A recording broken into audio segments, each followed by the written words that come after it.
اور کہاں پہنچنے کی کوشش کر رہا تھا۔ میں دل ہی دل میں یہی دعا کر رہا تھا کہ وہ اور مسز درانی اندھیرے میں کچھ نہ دیکھنے پائیں۔ ایک ہاتھ سے کرسی تھام کر دوسرے ہاتھ سے میں نے اس کے پشتے میں سے خنجر کھینچ لیا۔ میں نے ٹیشو پیپر اس کے دستے پر ہی لپٹا رہنے دیا اور خاموشی سے اسے اپنے موزے میں اڑس لیا۔ پھر میں پیچھے ہٹ گیا اور زتا کی گویا چاند میں چاند آئی۔ یہ سب کچھ بھی محض چند سیکنڈ میں ہو گیا۔ لائٹ گئی شاید پورا 1 منٹ بھی نہیں ہوا تھا۔ میری نامعلوم حس نے خطرے کا سگنل ٹھیک ہی ریسیو کیا تھا۔ وہ محض وہمہ نہیں تھا۔ خطرے کا احساس بھی صرف مسز درانی کے بارے میں ہوا تھا۔ یہ بھی وہمہ نہیں تھا۔ کسی نے اندھیرے میں بھی بالکل صحیح طرح تاک کر اپنی دانست میں عین ان کے سینے پر وار کیا تھا۔ اس نے شاید سوچا بھی نہ ہو کہ عین اس لمحے وہ کرسی سے نیچے پھسل جائیں گی۔ اب میرا ذہن اصل مسئلے کی طرف گیا۔ یہ بڑا حیران کن سا سوال تھا کہ خنجر گھونپنے والا کون تھا۔ ہم آخری قطار میں تھے اور ہماری نشستیں ایک کونے میں تھیں۔ ہماری بائیں طرف اور اگلی قطاروں میں موجود تمام خواتین و حضرات ہمارے ہی مدعو کیے ہوئے معزز مہمان معلوم ہوتے تھے۔ لائٹ جانے سے پہلے جہاں تک بھی میری نظر گئی تھی اور جس حد تک بھی میں مشاہدہ کر سکا تھا، اس کے مطابق ان میں سے کوئی بھی اندھیرا ہوتے اتنی پھرتی سے یہاں تک پہنچ کر خنجر کا وار کرنے کا اہل معلوم نہیں ہوتا تھا۔ ان میں سے زیادہ تر تو بڑی عمر کے دولت مند اور آرام طلب سے لوگ ہی معلوم ہوتے تھے۔ جس پارٹیشن کے بارے میں مجھے شبہ تھا اس کے عقب سے جالی دار حصے سے کوئی آنکھ بھی ہمیں تک رہی تھی اور بال روم میں شاید کوئی موجود تھا۔ اب اس کے بارے میں بھی سوچنا فضول تھا، کیونکہ اگر میرا شبہ درست بھی تھا اور وہاں کوئی موجود بھی رہا، تب بھی لائٹ چاہتے ہی پلک جھپکنے میں اس کا مسز درانی کی کرسی کے قریب پہنچنا اور خنجر گھونپنا ایک ناممکن سا کام تھا، کیونکہ اس پارٹیشن کے صرف ایک سرے پر ایک دروازہ تھا اور وہ ہم سے کافی فاصلے پر تھا۔ تو پھر آخر وہ شخص کہاں سے آیا تھا اور کہاں غائب ہو گیا تھا؟ اس نے یہ کام لائٹ جانے کے بعد یقیناً صرف 2-3 سیکنڈ کے اندر کیا تھا، کیونکہ اس دوران ہی مسز درانی اپنی کرسی سے پھسل چکی تھی اور اس وقت تک میری آنکھیں بھی اندھیرے میں دیکھنے کے قابل ہو گئی تھی۔ اگر میں آس پاس کے لوگوں کو زیادہ صاف طور پر نہیں دیکھ رہا تھا، تب بھی ان کی نقل و حرکت تو آسانی سے دیکھ رہا تھا، اور مجھے کوئی ایسا شخص نظر نہیں آیا تھا جس کے بارے میں کہہ سکتا کہ وہ مسز درانی کو خنجر سے ہلاک کرنے کی کوشش کے بعد فرار ہو رہا تھا۔ مزید چند سیکنڈ اسی الجھن میں گزر گئے۔ اچانک مجھے کچھ یوں محسوس ہوا جیسے اندھیرے میں ایک برق سی لہرائی ہو، لیکن یہ برق میری آنکھوں کے سامنے نہیں بلکہ میرے ذہن میں لہرائی تھی۔ مجھے اچانک خیال آیا تھا کہ ہمارے دائیں طرف کی دیوار ہمارے زیادہ قریب تھی اور اس پر چھت سے لے کر فرش تک بھاری اور دبیز پردے آویزاں تھے۔ پردوں نے ایک سرے سے دوسرے سرے تک اس دیوار کو ڈھانپا ہوا تھا، کیونکہ اس میں بڑے بڑے شیشوں والی کھڑکیاں موجود تھیں۔ یہ کھڑکیاں سڑک کی طرف کھلتی تھیں اور ایئر کنڈیشننگ کی وجہ سے ہر وقت بند رہتی تھی، لیکن ان کی طرف سے انہیں کھولنا کوئی مسئلہ نہیں تھا۔ محض ایک بٹن دبا کر گہرے رنگ کے کسی بھی بھاری اور سلائیڈنگ شیشے کو ایک طرف کھسکایا جا سکتا تھا۔ کیا بعید تھا کہ اس دیوار پر پھیلے ہوئے پردوں کے عقب میں کوئی ہمارے عین قریب چھپا رہا ہو اور اب تک کھڑکی کھول کر باہر کود کر فرار بھی ہو چکا ہو۔ یہ خیال مجھے ذرا تاخیر سے آیا تھا۔ قصور دراصل میرا بھی نہیں تھا۔ میں اس ہوٹل کا مالک ضرور تھا، لیکن اس کی ساکھ سے اچھی طرح واقف نہیں تھا کہ اتنی تمام تفصیلات ہر وقت مجھے ازبر رہتی۔ میں جلدی سے اٹھا اور عقب میں کرسیوں کے درمیان سے جگہ بنا کر انہیں پھلانگ کر پیچھے خالی جگہ میں پہنچا۔ وہاں سے ایک سرے پر پردہ اٹھا کر میں اس کے عقب میں گھس گیا۔ اب میں پردے اور دیوار کے درمیان تھا۔ ایئر کنڈیشن حال میں فضا کچھ اور تھی۔ ہوا کے ذرا مختلف قسم کے ایک جھونکے نے مجھے بتایا کہ آگے ایک کھڑکی کھلی ہوئی تھی۔ تاریک اور یک طرفہ منظر دکھانے والے شیشے سے باہر مجھے روشنیاں جھلملاتی دکھائی تھیں، حتیٰ کہ ہوٹل کے دوسرے حصے میں بھی لائٹ موجود تھی۔ کسی طرح صرف اس بڑے ہال کی لائٹ غائب کی گئی تھی۔ ہال فرسٹ فلور پر تھا۔ میں نے جلدی سے دیوار کے ساتھ ساتھ چند قدم آگے بڑھا کر اس کھڑکی سے جھانکا، جس کا شیشہ ایک طرف کو کھسکا ہوا تھا۔ کھڑکی کے نیچے ایک چھجا تھا جو خاصی دور تک چلا گیا تھا۔ یہ چھجا زمین سے تو خاصی بلندی پر تھا، لیکن اس سے 2-3 فٹ کے فاصلہ پر باؤنڈری وال تھی جو خاصی چوڑی تھی۔ تھوڑی بہت مجرمانہ مہارت رکھنے والے شخص بھی چھجے پر اتر کر اس دیوار پر کود سکتا تھا، بس ذرا توازن برقرار رکھنے کی ضرورت تھی۔ دیوار پر کودنے کے بعد باہر سڑک پر کودنا آسان ہی تھا۔ میرے خیال میں کوئی اس موقع سے فائدہ اٹھا چکا تھا۔ ذرا آگے ایک چوراہا تھا، وہاں سے گاڑیاں کافی تعداد میں گزر رہی تھیں۔ جانے والا ان میں سے کسی بھی گاڑی میں ہو سکتا تھا۔ کچھ گاڑیوں کو میں نے بائیں طرف اڑتے دیکھا۔ ان میں سے ایک گاڑی نے خاصی تیز رفتاری سے موڑ کاٹا تھا۔ شاید اس کے ٹائر چرچرائے بھی تھے۔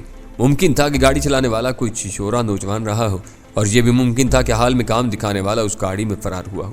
اب کچھ نہیں کیا جا سکتا تھا۔ میں نے ٹھنڈی سانس لے کر کھڑکی کا شیشہ بند کیا اور اپنی جگہ پر واپس آ گیا۔ پھر میں نے سوچا ایک نظر چوبی پارٹیشن کے دوسری طرف بھی دیکھ لینا چاہیے۔ میں پیچھے سے گھوم کر کرسیوں کی قطاروں کے پاس سے گزرتا ہوا اس کے درمیانی دروازے تک پہنچا، مگر دوسری طرف سے وہ بند تھا۔ مجھے ہال کے مین دروازے کی طرف سے گھوم کر دوسرے ہال میں جانا پڑا۔ وہ بال روم تھا، مگر اس وقت وہاں بھی تاریکی تھی۔ میں دروازے میں کھڑا نہیں ہوا۔ ہال کے کسی تاریک گوشے سے کچھ سنسناتا ہوا خنجر یا گولی میری طرف بھی آ سکتی تھی۔ میں احتیاطاً دیوار سے چپک کر کھڑا ہوا اور چند سیکنڈ وہیں کھڑا رہا۔ اب میری آنکھیں حال کے ایک سرے سے دوسرے سرے تک دیکھ سکتی تھی، لیکن وہاں کوئی زیرو موجود نہیں تھا۔ لائٹ بحال کرنے کے لیے بھاگ دوڑ شروع ہو چکی تھی۔ بہت سے لوگ تیزی سے ادھر ادھر لپکتے دکھائی دے رہے تھے۔ پھر ایمرجنسی لائٹ سے ادھر ادھر چکنانے لگی۔ ہوٹل کے حملے کے لوگ انہیں ہاتھوں میں لٹکائے ادھر ادھر آ جا رہے تھے۔ ان سے اچھی خاصی روشنی ہو گئی۔ میرے اندازے کی تصدیق اب بالکل ہلکی سی روشنی میں بھی ہو گئی۔ بال روم میں کوئی موجود نہیں تھا۔ محسوس قدموں سے آڈیٹوریم کی طرف واپس چل دیا۔ جو کچھ ہوا تھا اس میں یقیناً 2 آدمیوں کا ہاتھ تھا۔ ایک نے لائٹ میں گڑبڑ کی تھی، دوسرے نے خنجر استعمال کیا تھا۔ لائٹ میں گڑبڑ کرنے والا شاید کسی اور راستے سے نکلا تھا اور دوسرے کے فرار کا شاید کوئی اور طریقہ تھا۔ آڈیٹوریم کے طور پر استعمال ہونے والے ہال میں دیواروں پر چند ایمرجنسی لائٹس آویزاں کر دی گئی تھیں، جن کی وجہ سے خاصی روشنی ہو گئی تھی۔ میں اپنی نشست پر واپس پہنچا تو زرتاج عجیب سی نظروں سے میری طرف دیکھتے ہوئے بولی، تم کیا کرتے پھر رہے ہو؟ تمہاری حرکات و سکنات کچھ مشکوک سی ہیں۔ یہ کون سی کوئی نئی بات ہے؟ میں نے بے پرواہی سے جواب دیا۔ میری حرکات و سکنات میری پیدائش کے کچھ عرصہ بعد سے ہی مشکوک چلی آ رہی ہیں۔ بے شک زرتاج نے متانت سے سر ہلایا، اور زیادہ افسوس کی بات یہ ہے کہ تمہیں اس پر کوئی شرمندگی بھی نہیں۔ راہیلا خاموش تھی، اسے گویا کچھ پوچھنے کی ضرورت ہی نہیں تھی۔ وہ گویا صورتحال کو سمجھ رہی تھی۔ مسز دورانی بھی اب اپنی نشست پر موجود تھی اور وہ دونوں ہاتھ بغلوں میں دیے کرسی کے پشتے سے ٹیک لگائے بیٹھی تھی۔ وہ ایک ٹک میری طرف دیکھ رہی تھی، لیکن ان کا چہرہ تاثرات سے عاری تھا۔ شاید بیچاری ان خاتون کو گمان تک بھی نہیں تھا کہ چند لمحے پہلے انہیں موت چھو کر گزری تھی۔ میری یہ کچھ فہمی جلد ہی دور ہوگی۔ اچانک ہی انہوں نے سپاٹ سے لہجے میں پوچھا، کیا وہ ہاتھ نہیں آیا؟ کون؟ میں نے حیرت سے پوچھا۔ وہی جس نے کسی چیز سے مجھے ہلاک کرنے کی کوشش کی تھی، وہ نیچی آواز میں بولی۔ میرا خیال ہے آپ کو غلط فہمی ہوئی تھی۔ میں نے انہیں بہلانے کی کوشش کی۔ اب تم نے مجھے بھی گولیاں دینی شروع کر دیں۔ انہوں نے بے اختیار ایک آہ بھری۔ ان کے چہرے پر تکلیف کے آثار اوپر آئے۔ پھر وہ کرسی پر بیٹھے بیٹھے ذرا ایک طرف کو ہٹ کر گردن گھماتے ہوئے پشتے کے گدیلے پر ایک جگہ انگلی رکھتے ہوئے بولی، یہ کیا ہے؟ وہ خنجر پیوست ہونے کا معمولی سا شگاف تھا۔ خنجر نکل جانے کے بعد کشن میں اس کا شگاف نمایاں نظر نہیں آ رہا تھا۔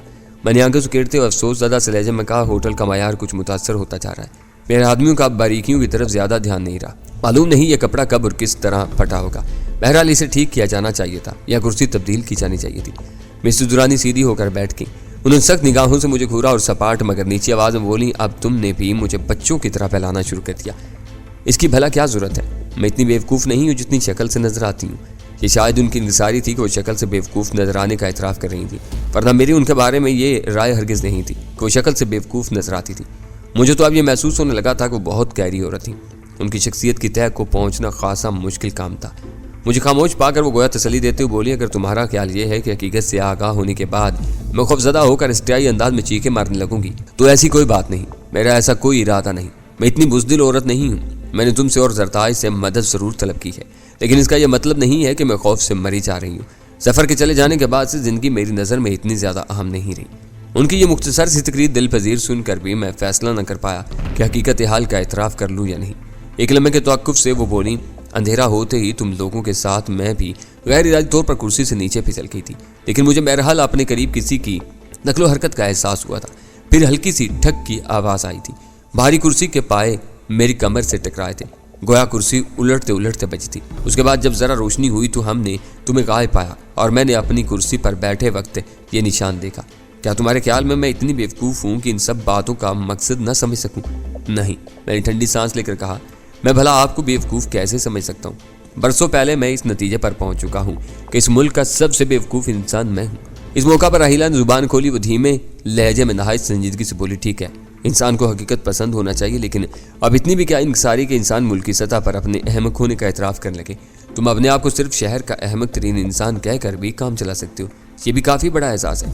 تم اپنی لپسٹک زدہ چونچ بند رکھو۔ میں نے سرگوشی میں اسے ڈانٹ پلانے کی کوشش کی۔ اس وقت سنجیدہ گفتگو ہو رہی ہے۔ اچھا، واقعی؟ اس نے سزائیہ انداز میں آنکھیں پھیلاتے ہوئے تصدیق چاہی۔ میں نے دوبارہ مسز دورانی کی طرف متوجہ ہوتے ہوئے کہا، آپ خوش قسمت عورت ہیں۔ کل اور آج صرف 2 دنوں میں 2 مرتبہ موت آپ کو چھوتی ہوئی گزری ہے اور آپ کو خراج تک نہیں آئی۔ ان کے ہونٹوں پر دلرانہ سے مسکراہٹ ابھری۔ جب تک میرا وقت نہیں آئے گا تب تک مجھے کون مار سکتا ہے؟ سرتاج نے گویا انہیں چھیڑا، اگر آپ کا ایمان اتنا ہی مضبوط ہے تو آپ نے میرے توسط سے افضل صاحب سے مدد کیوں طلب کی؟ اتمام حجت کے لیے، مسز دورانی نے اطمینان سے جواب دیا۔ آسان اردو میں گفتگو کیجیے۔ سرتاج نے ترچھی نظروں سے ان کی طرف دیکھا۔ میرا مطلب ہے کہ تدبیر اپنی جگہ ہے۔ مسز دورانی بولی، عقیدہ میرا وہی ہے، لیکن جان کی حفاظت کے لیے ہر ممکن تدبیر کرنا بھی بہرحال میرا فرض ہے۔ میں بے خوفی کے ساتھ زندہ رہنا چاہتی ہوں، لیکن ایسا طرز عمل بھی اختیار کرنا نہیں چاہتی کہ میری موت صریحاً خودکشی نظر آئے۔ ٹھیک ہے، تو پھر ان تدبیروں میں سے ایک تدبیر یہ ہے کہ آج رات سے آپ اسی ہوٹل میں قیام کریں گی۔ میں نے کہا، میں نے آپ کا گھر دیکھا نہیں، لیکن مجھے اچھی طرح اندازہ ہو گیا ہے کہ اس کا محل وقوع کیا ہے اور کس قسم کا مکان ہوگا۔ میں نہیں چاہتا کہ آپ اپنے دشمنوں کے لیے آسان شکار بن جائیں۔ یہ نہیں ہو سکتا۔ وہ بلا تعامل فیصلہ کن لہجے میں بولی۔ کیوں نہیں ہو سکتا؟ زرتاج نے آنکھیں نکالی۔ میں ایک رات کے لیے بھی اپنا گھر چھوڑ کر نہیں بھاگوں گی۔ یہ بات میں پہلے ہی بتا چکی ہوں، اور یہ بھی بتا چکی ہوں کہ میں بڑی ضدی عورت ہوں، دورانی ہوں۔ میری رگوں میں شاہی خون دوڑ رہا ہے۔ میں نہیں چاہتی کہ جب میں مروں تو کچھ ایسا نظر آئے جیسے میں موت سے ڈر کر بھاگتے بھاگتے ماری گئی ہوں۔ میں نے ان کے سامنے ہاتھ جوڑتے ہوئے کہا، میں نے مان لیا مسز دورانی۔ کیا مان لیا؟ وہ یک دم حیران ہو کر بولی، یہی کہ آپ مجھ سے بھی زیادہ عجیب انسان ہیں۔ میں نے ٹھنڈی سانس لے کر کہا۔ وہ مسکرا دیں، لیکن میں نے محسوس کیا کہ ان کی مسکراہٹ روح سے خالی تھی۔ اچانک لائٹ آ گئی۔ اسٹیج اور ہال تیز روشنیوں سے چکمگا اٹھا۔ لائٹ بمشکل 3-4 منٹ غائب رہی تھی، لیکن کم از کم مجھے کچھ ایسا محسوس ہو رہا تھا جیسے بہت وقت گزر گیا تھا، اور اس دوران بہت کچھ ہو گیا تھا۔ لائٹ آنے پر ایک بار پھر شور سا برپا ہوا۔ اس وقت تک اسٹیج پر تقریباً اندھیرا رہا تھا اور بہت سے فنکار وہیں آ کر کھڑے ہو گئے تھے۔ لائٹ آتے ہی وہ سب اسٹیج کی طرف بھاگے۔ صرف وہی فنکار اسٹیج پر رہ گیا جو لائٹ جانے سے پہلے لطیفہ سنا رہا تھا۔ ہاں تو میں کہہ رہا تھا، اس نے سلسلہ کلام جوڑا۔ لائٹ جانے پر ایک صاحب نے بجلی کے محکمے کو فون کیا، یہ لطیفہ مت سناؤ، لائٹ پھر چلی جائے گی۔ کسی نے آواز کسی، نہیں اب لائٹ نہیں جائے گی۔ کامیڈین نے وسوخ سے جواب دیا، اب لائٹ گئی تو میں خود بھی گھر چلا جاؤں گا۔ وہاں بھی لائٹ گئی ہوگی۔ ایک اور آواز آئی، شاید کچھ لوگ کامیڈین کے مقابلے میں خود بھی کامیڈین بننے پر تلے ہوئے تھے۔ یہ تو خیر اچھا ہوگا، میں بھی یہی چاہتا ہوں، کامیڈین نے مائک پر جواب دیا۔ اس پر ایک کہکا پڑا۔ بڑی مشکل سے کامیڈین اپنے لطیفے کا ٹوٹا ہوا سلسلہ چھوڑنے میں کامیاب ہوا۔ کچھ دیر بعد سیکیورٹی انچارج داؤد ہال میں آیا۔ اس کی متلاشی نظریں مجھ تک آن پہنچی۔ پھر وہ میرے عقب میں آ کر مجھے اطلاع دینے کے انداز میں سرگوشی میں بولا، سر کسی نے دیوار میں چھپا ہوا شیشے کا باکس توڑ کر اس فلور کا الیکٹرانک مین سوئچ خراب کر دیا تھا۔ سیفٹی کوئی مشکوک آدمی بھی ہاتھ آیا یا نہیں؟ میں نے پوچھا۔ نہیں سر، اس نے قدرے خجالت سے جواب دیا۔ بس تو پھر بجلی کے بارے میں میری معلومات میں اضافہ مت کرو۔ میں دوبارہ اسٹیج کی طرف متوجہ ہوتے ہوئے نرمی سے کہا۔ وہ کسیانے سے انداز میں واپس چلا گیا۔